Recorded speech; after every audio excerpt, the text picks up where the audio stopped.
Assalamu alaikum class. In the name of Allah Almighty, who is most merciful and magnificent, I am Free Iqbal, being mentor of class 8, and in our today lecture, we will discuss the chapter number 3 on the ocean. ये एक pome है और ये pome किसने लिखी है? ST. Coleridge ने pome लिखी है, ठीक है ना। ये पहले मैं आप लोगों को इसका ब्रीफ इंट्रोडक्शन दूंगी. I will give U a brief introduction of the poem, then we will read out and this poem. Okay, without wasting time, let's start our today lecture. Okay, here is a short introduction of the poet, and then is a short introduction of the poem. We can say that the short background of the poem. About the poet, S.T. Coleridge. He was born in 1772 and died in 1832. He was an English poet, literary critic, and a philosopher. Among his poetic work, मतलब जितने भी उसने work लिखे हैं, poetry लिखी है, उसमें से जो उसके मेजर वर्क है, ठीक है ना, वो दो वर्क हैं. एक है the rime of the ancient mariner and the second one is Kubla Khan. Are the most appreciated and well known poem biographically लिटरा is his major prose work. Okay, ये उन्होंने जितना भी उन्होंने वर्क लिखा है ना, नो डाउट उसका वर्क बहुत ज्यादा वर्क है, लेकिन आप लोगों की क्लास के हिसाब से उन्होंने छोटा सा एक ब्रीफ इंट्रोडक्शन दिया है पोइट के बारे में कि उन्होंने जितनी भी पोइट्री लिखी है उसमें से दो उसकी मेजर पोएम्स हैं. ठीक है, मेजर पोएम है, एक the rime of the ancient mariner and the second one is Kubla Khan. ये लॉन्गेस्ट पोएम है उसके थ्रू आउट ऑफ हिज वर्क की, जो जितनी भी पोइट्री लिखी है. ठीक है, और ये जो हमारी पोएम है दी ओशन, पोम जो हमारी दी ओशन है, ये भी the rime of the ancient Mariner का जो एक पार्ट है उसको उठा के इधर लिखा गया है. ये एक full poem rhyme of the ancient Mariner का एक पार्ट है दी ओशन जो एक पोएम है. मैं आपको first of all the rime of the ancient Mariner की फुल स्टोरी बताऊंगी कि वो स्टोरी क्या है, मतलब उसका थोड़ा बहुत बायोग्राफिकल डाटा मैं आपको दूंगी, डिटेल में नहीं बताऊंगी. देन हम लोग इस पोएम को पढ़ेंगे तो आप लोगों को अच्छी तरह से इसकी समझ आ जाएगी. देन उन्होंने पोएम के बारे में इधर क्या बताया about the poem. The stanza have been taken from the ST. Coleridge poem the rime of the ancient mariner, one of the most influential poem in English language. This poem is about an old sailor who narrates his long story about a voyage in which his entire crew was killed. In the given stanza, the narrator explains the hardship and danger that they encountered during the sea voyage. ठीक है, उन्होंने इसमें क्या बोला है कि ये जो एक हमारा कुछ लाइंस लिखी गई हैं दिस stanza जो पोएम का है, जो हम लोग अभी पढ़ेंगे, दी ओशन, ये rhyme of the ancient Mariner का जो एक फुल लॉन्गेस्ट पोएम है उसमें से एक छोटा सा पार्ट लिया गया है, जिसमें वो उसमें इसका जो पूरी स्टोरी है वो मैं आप लोगों को बताती हूँ. देन में आप लोगों को जो लास्ट टू लाइंस है ये अच्छी तरह से क्लियर हो जाएंगे कि इस लास्ट टू लाइन का लिटरली में मीनिंग क्या है. ओके, चलिए मैं आप लोगों को विदाउट वेस्टेज ऑफ टाइम मैं आप लोगों को इसका बताती हूँ. Rhyme of the ancient Mariner, rhyme of the ancient Mariner जो है इसमें जो ये पोएम लिखी गई थी, ये poem rhyme of the ancient Mariner लिखी गई थी 1789 में. ये पहली दफा लिखी गई और इसे पब्लिश भी सेम ईयर में किया गया. और ये जो रीपब्लिश हुई है the rime of the ancient Mariner, ये रीपब्लिश दो दफा हुई है, एक हुई है 1817 में और दूसरा हुई है 1834 में. ओके, ये पोएम जो है the poem is divided into 7 parts. 7 parts में पोएम डिवाइड हुई है, हर पार्ट में एक अलग अलग सिनेरियो को डिस्कस किया गया है.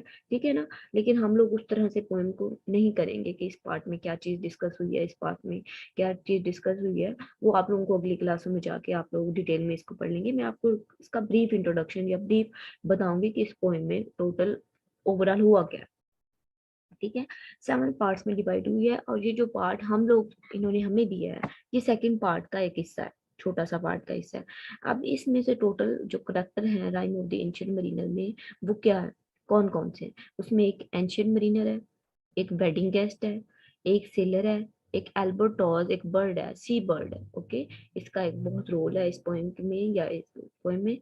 देन उसमें डेथ है, द नाइट मेयर है और लाइफ इन डेथ है. ठीक है, पोएम स्टार्ट कहाँ से होती है, पोएम स्टार्ट होती है कि द एंशिएंट मरीनर जो है इसकी लॉन्ग और उसकी अजीब सी पल्की आईज हैं, ठीक है ना, शाइनिंग आईज है। ओके, तो ये एक जा रहा है, वेडिंग गेस्ट को रोकता है। वेडिंग गेस्ट को जब ये रोकता है तो वहां पे उसको कहता है कि वो उसे अपनी स्टोरी सुनाना चाह रहा है। उसे कहता है कि तुम मेरे से मेरी स्टोरी सुनो। लेकिन वेडिंग गेस्ट जरा भी इंटरेस्टिंग नहीं होता कि वो उसकी स्टोरी सुने।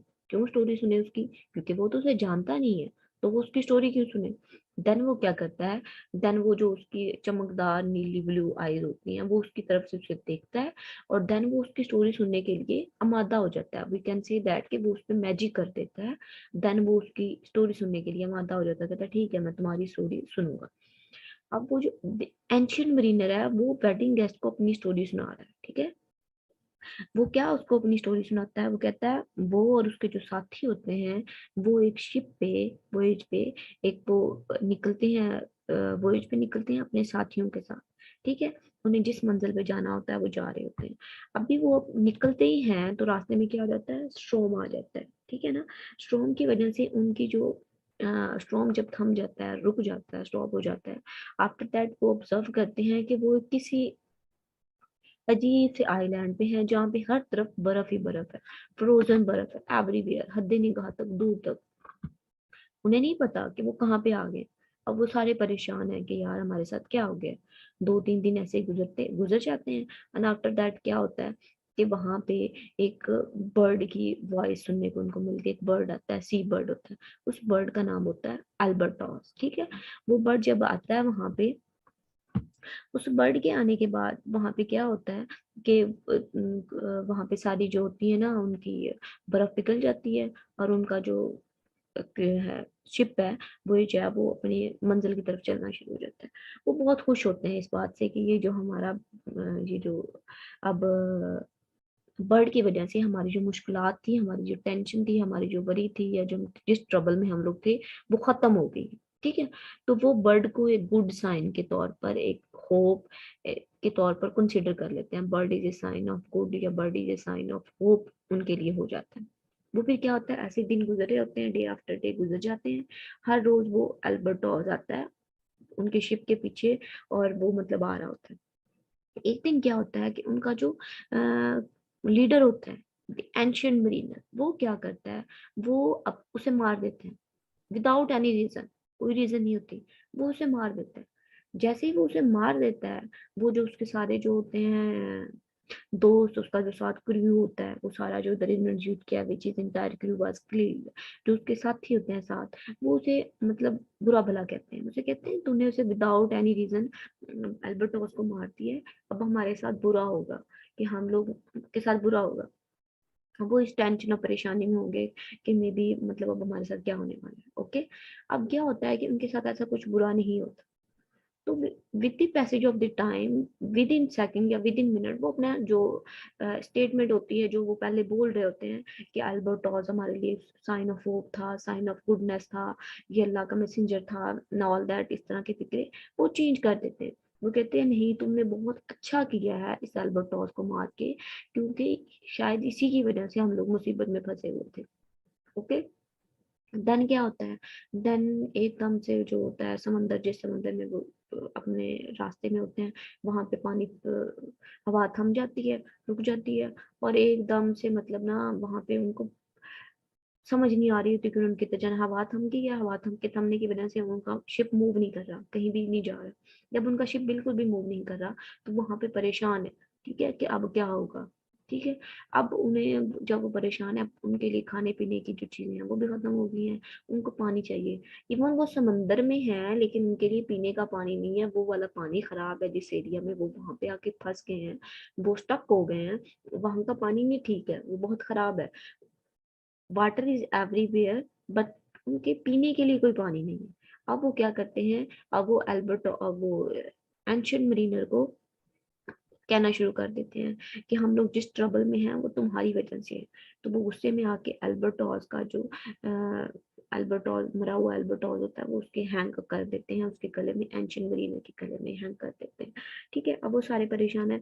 अब यहाँ पे हमारी स्टोरी का जो, जहाँ पे वो फंसे हुए हैं, स्टक हैं समंदर के मिडल में, वो स्टक हैं, उन्हें नहीं पता, हवा नहीं चल रही, क्या होना है क्या करना है, वो वहां पे स्टक है।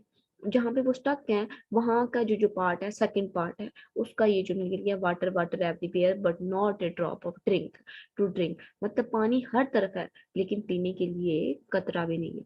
ये यहाँ से हमारी स्टोरी, आप लोगों को इतना समझनी जरूरी था, लेकिन फिर भी मैं आपको ओवरव्यू थोड़ा सा और आगे दे देती हूँ कि इसमें और स्टोरी में हुआ क्या है। देन आफ्टर सम टाइम वो जो एंशियंट मरीनर है वो क्या नोटिस करता है, वो नोटिस करता है कि उन्हें एक और शिप दिखाई दे रहा है, ठीक है ना। वो और शिप दिखाई दे तो बहुत खुश होते हैं कि और शिप आ रहा है, हम उन्हें मदद के लिए बुलाते हैं, ठीक है ना। तो उसको जब वो मदद के लिए उनके करीब पहुंचता है तो जो उनकी खुशी होती है वो किस में चेंज होती आती है, वो गम में चेंज हो जाती है, वरी में चेंज हो जाती है। क्यों? क्योंकि हवा ना चलने की वजह से उनका शिप तो स्टक था। तो वो शिप कैसे आ रहा है? वो क्या होता है, वो घोस्टली शिप होता है। उस शिप के ऊपर दो पैसेंजर होते हैं, ठीक है ना। उनको एक डेथ होता है, एक लाइफ एंड डेथ होता है। वो डाइस का गेम खेल रहे होते हैं। जो लाइफ एंड डेथ होता है वो एंशिएंट मरीनर को जीत लेता है, और जो डेथ होता है वो बाकी सब क्रू को जीत लेता है। पानी की वजह से उनके पास पानी नहीं है पीने के लिए, थर्स्ट की वजह से वो सारे जो उनके दोस्त हैं वो मर जाते हैं। जब वो मर रहे होते हैं तो वो एंशिएंट मरीनर को एक अजीब सी मतलब नजरों से देख रहे होते हैं कि you are the reason for our death, okay. तो जब वो मर जाते हैं तो वो एंशिएंट मरीनर बहुत परेशान है। तो जब वो अल्लाह से दुआ करना चाह रहा होता है, गॉड से, लेकिन वो दुआ नहीं कर पाता क्योंकि उसके सारे साथी उसके सामने मर रहे होते हैं, ठीक है ना। देन इस तरह से शाम हो जाती है, और शाम के बाद वो क्या होता है कि उसे स्नेक्स नजर आते हैं इर्द गिर्द अपने शिप के। वो उन स्नेक्स की प्रेज करता है कि ये अल्लाह की बनाई हुई मखलूक है, और हर इंसान को, हर मखलूक को उसका राइट मिलना चाहिए। देन जब वो जैसे ही प्रेज करता है ना, तो जैसे उसकी एक वो जो कष्ट होती है उसके ऊपर वो खत्म हो जाती है, ठीक है। तो उसके गले से अल्बर्टोल भी नीचे गिर जाता है, और देन वो दुआ भी कर सकता है। जब वो सुबह उठता है तो वो देखता है उसके सारे पैसेंजर जिंदा होते हैं, लेकिन वो जिंदा नहीं होते, उनके अंदर मतलब घोस्टली शिप्स वो आई होती हैं, घोस्ट आई होती है, और वो जैसे ही अपनी मंजिल पर पहुंच जाते हैं वो दोबारा घोस्ट निकल जाती हैं, वो मर जाते हैं। देन क्या होता है, उसका शिप डूबने लगता है, लेकिन वो उसे एक और शिप नजर आता है जिसमें 3 लोग होते हैं, और वो उसको बचा लेते हैं, ठीक है। अब वो जो एंशिएंट मरीनर है वो उन सबको क्या कर रहा है कि वो मेरी वजह से उनकी डेथ हुई है, उनके सारे करीब की, तो वो उसकी अजीब सी हालत हो गई है, तो वो तब से हर बंदे को अपनी स्टोरी सुना रहा है। जो उसे की स्टोरी सुनने में इंटरेस्टेड है वो भी, और जो नहीं है वो भी, क्योंकि वो समझ रहा है कि जब मैं शायद स्टोरी सुनाऊंगा तो वो अपना निगलेक्ट है, जो रिग्लेक्ट है, उसको कम कर पाए। This is the whole scenario of the poem. आप लोगों को अच्छी तरह से समझ आ गई है, and I hope so that अब हम लोग पोएम को अच्छे तरीके से कर पाएंगे कि इस पोएम का लिटरली में मीनिंग क्या है, ओके। चलो without wasting our time let's start. अब पहले हम लोग देखते हैं कि उन्होंने हम लोगों से स्टार्टिंग में जो क्वेश्चन किए हैं वो क्या है। वो है analyse the poem from main idea. Main idea मैंने आप लोगों को पूरी पोएम का दे दिया है, and I hope so that अब आप लोगों को कंफर्म हो गया था कि इसका मतलब क्या है, ठीक है। लेकिन आप लोगों ने इसके ऊपर ही फोकस करना है, जो जितना सा पैराग्राफ आप लोगों के सिलेबस में मेंशन है। वो होल स्टोरी और पूरा उसको जो बैकग्राउंड था वो मैंने आप लोगों को इसलिए बताया है कि आप लोगों को मतलब हाउ नो हो कि इसका मतलब क्या है, कि कहाँ से पोएम ली गई है। आगे नेक्स्ट क्या है, understand how a poet use language to appeal to the senses through similes. Similes का मतलब होता है किसी चीज के साथ हम लोगों ने कंपैरिजन करना है, एक चीज का दूसरी चीज के साथ हम लोगों ने कंपैरिजन करना है, और उसका लेकिन हम लोगों ने यूज करना है एज और लाइक का, ओके। तो ये मैं आप लोगों को जब हम लोग पोएम पढ़ रहे होंगे तो तब मैं आप लोगों को मेंशन करके बता दूंगी। Identify and use rhyming words. Rhyming word जो होते हैं, लास्ट पे जो वर्ड्स आ रहे होते हैं उनको राइमिंग वर्ड्स कहते हैं। Use appropriate expression, vocabulary and style to engage in conversation using linkage verb. Identify a topic sentence in a paragraph. Identify sentence carrying supporting detail. Recognize the text comprise a group of paragraph that develop a similar theme and idea. मतलब आप लोगों ने इस poem को पढ़ने के बाद आप लोगों ने बताना है इस पोएम में कौन सा मेन आइडिया था। मतलब जितना सा पैराग्राफ आप लोगों को दिया गया है इसमें से क्या मेन आइडिया था और क्या चीज थी। Okay, without our wasting our time let's start our reading, and I hope so that आप लोगों को पिछली अच्छी तरह से समझ आ गई होगी। देन मैं फिर भी आप लोगों को एक्सरसाइज इसका main idea each and everything explain कर दूंगी, okay.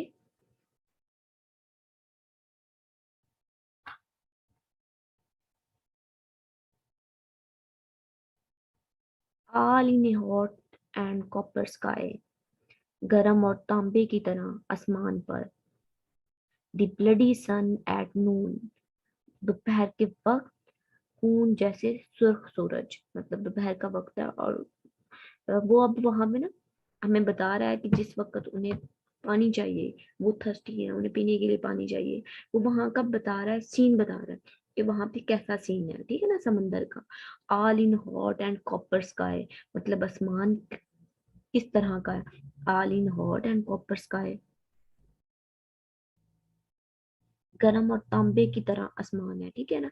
The bloody sun at noon, अब सन किस तरह का मतलब है, दोपहर के वक्त खून जैसे सुर्ख सूरज, okay, the bloody sun, right up above the mast did stand, right up above the mast, मतलब वो तो राइट अप, इसका मीनिंग क्या है, राइट अप मीन जो उनकी कश्ती है, जो उनका वोयेज है, उनका जहाज है, बिल्कुल उसके ऊपर, राइट अप उनके ऊपर, ठीक है, कश्ती के एन ऊपर खड़ा हुआ सूरज, ठीक है ना, एन ऊपर खड़ा हुआ, no bigger than the moon,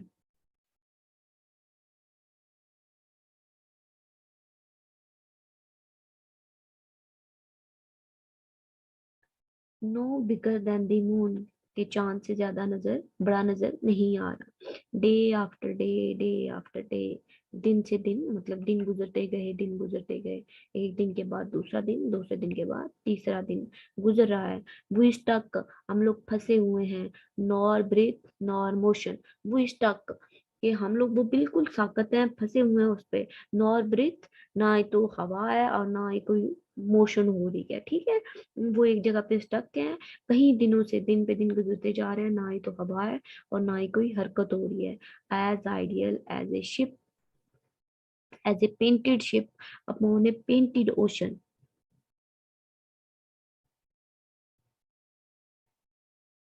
हम ऐसे बेहिस हरकत थे जैसे तस्वीर पे बना हुआ कोई जहाज समंदर में है, मतलब वो उसे कह रहा है, अपनी सिमिली कर रहा है, मतलब वो उसे कह रहा है कि हम लोगों का जो शिप है, इस तरह से हम लोग फंसे हुए हैं कि जैसे एक पेंटेड शिप है जहाज में, ठीक है ना, उस तरह से हम लोग, अब हमारी सिचुएशन है कि हम लोग, ना तो वहां पे कोई मोशन हो रही है, ना ही हवा चल रही है, और हम लोग एक जगह पे कई दिनों से स्टक है, ठीक है, वाटर वाटर एवरीवेयर, पानी पानी हर तरफ, and all the boat did shrink, पानी पानी हर तरफ, and all the boats did shrink, उसके जो कश्ती के जितने भी तख्ते हैं वो सिकुड़ गए हैं, वाटर वाटर एवरीवेयर, हर तरफ पानी है, but not a drop to drink, लेकिन पीने के लिए एक कतरा भी नहीं है, पानी हर तरफ नजर आ रहा है उनके पास, लेकिन पीने के लिए नहीं है, क्योंकि वो पानी खराब है, पोल्यूटेड है, ठीक है ना, जिस जगह पे वो स्टक हुए हैं वो एरिया पानी का बहुत ज्यादा खराब है, वो उसको नहीं पी सकते, तो मुझे कह रहा है कि हम वैसे तो देखने को समंदर में है, लेकिन वहां पे पानी हमारे पीने के लिए नहीं है, जिसको हम यूज कर पाए वो पानी नहीं है, water water everywhere but not a drop to drink, पानी हर तरफ है लेकिन पीने के लिए एक कतरा भी नहीं है।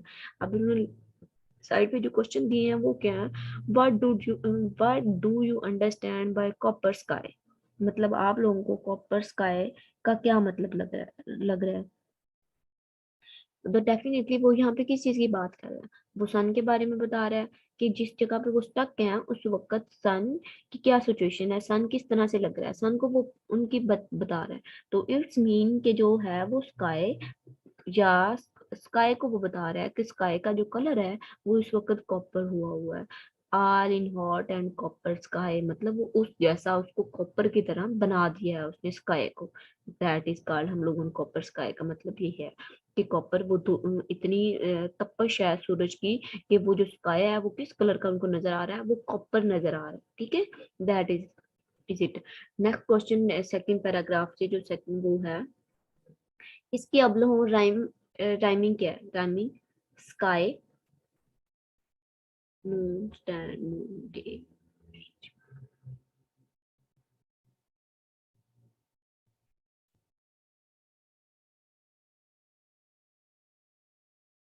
ओके, राइमिंग इसकी A B, sky stand moon moon, okay, A B, A B, day ship, motion ocean, where where shrink drink, इसकी जो राइमिंग स्कीम बन रही है वो उसकी है A B A B A B A B. Okay, हम लोगों ने राइमिंग स्कीम का पता कैसे करना होता है। जो लास्ट वर्ड होता है, लास्ट वर्ड हम लोगों ने, जो पहला हमारा पैराग्राफ है उसमें से हम, सॉरी पहला सेंटेंस है हमारा, उसमें से जो हम लोगों ने लास्ट वर्ड देखना है स्काई, ठीक है ना। अब स्काई की सेम प्रोनाउंसिएशन, मतलब इससे मिलता जुलता जो अल्फाज है वो उसके साथ आएगा। वो या तो स्काई के साथ नून बिल्कुल भी नहीं मिल रहा, स्काई स्टैंड।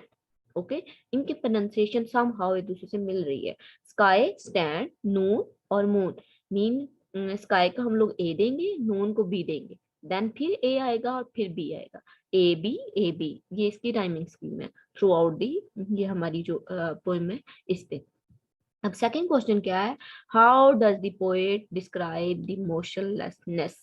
मतलब जो पोएट है वो अपनी मोशनलेसनेस को, जहाँ पे वो स्टक हैं, उसको किस तरह से डिस्क्राइब कर रहा है, वो किस तरह से बयान कर रहा है कि जिस एरिया में, जिस जगह पे वो स्टक हैं वो कैसा है।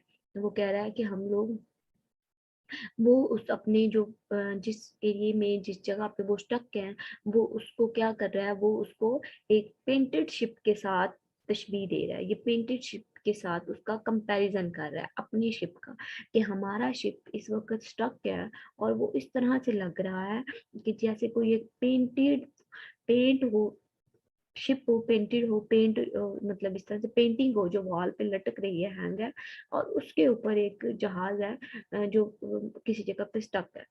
तो वो अपनी जो सिचुएशन है उसको एक पेंटिंग के साथ कंपैरिजन उसका कर रहा है, ठीक है ना। उसका नेक्स्ट है why there is not a single drop of water to drink, कि हर दफा पानी पीने के लिए क्यों नहीं था। ये तो हम लोगों को वैसे भी पता है कि जो ओशन का वाटर होता है वो उसमें साल्टी होता है, तो हम लोग उसको नहीं पी पाते। लेकिन जिस एरिया में वो वहां पे स्टक है वो सिर्फ साल्टी वाटर नहीं है, उसके में और भी बहुत सारी चीजें, उन्हें लग रहा है कि उसमें पंजाई है, कोई ग्रीनरी समथिंग या कुछ बैक्टीरिया, मतलब उस पानी को वो हाथ भी नहीं लगा सकते, वो बहुत ही अजीब सा, उसका कलर भी वो नहीं है उस पानी का, ठीक है ना। तो वो पी नहीं सकते उस पानी को। दैट्स वाई वो कह रहे हैं कि वो वाटर वाटर एवरीवेयर, लेकिन वैसे तो हद्दे निगाह तक पानी है, लेकिन जिस एरिया में वो हैं, जिस जगह पे जो पानी उनके इर्द गिर्द है वो पानी पीने के काबिल नहीं है। Okay, that is all. ये हमारी पोएम हो गई है। आप लोगों को आई थिंक सो अच्छी तरह से समझ आ गई होगी। नेक्स्ट जो हमारा है, नेक्स्ट में हम लोग जो नेक्स्ट कोडिंग या नेक्स्ट में आप लोगों को इसकी एक्सरसाइज करवाऊंगी, ठीक है। और आप लोग मुझसे कोई भी क्वेश्चन हो तो आप मुझसे पूछ सकते हैं। ओके, अपना ख्याल रखिए, अल्लाह हाफिज। आई आई होप सो दैट कि आप लोगों को अच्छी तरह से समझ आ गई होगी। ओके स्टूडेंट, अपना ख्याल रखिए, अल्लाह निगहबान, अल्लाह हाफिज।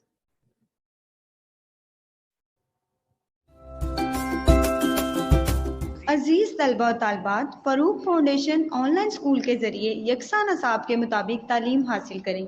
अगर हमारी वीडियोस पसंद आएँ तो चैनल को सब्सक्राइब करें और दोस्तों के साथ शेयर करें, और बेल आइकन को लाजमी दबाएं ताकि आइंदा आने वाली तालीमी वीडियोस आप हासिल कर सकें।